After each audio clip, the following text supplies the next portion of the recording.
Itong pabahay. Naku, nagkabulol-bulol dito si Glenn. Hindi niya masagot. Ang ganda nung tanong ng reporter sa kanya.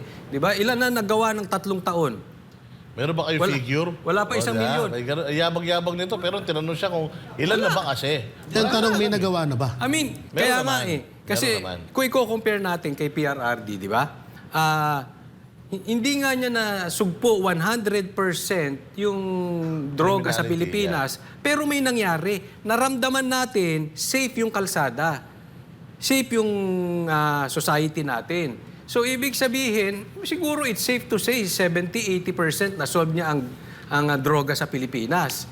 Pero itong pabahay, niwala pa ata tayo sa 50%. Kasi kung 1 million per year, 3 years na si Marcos, ibig sabihin 3 million na.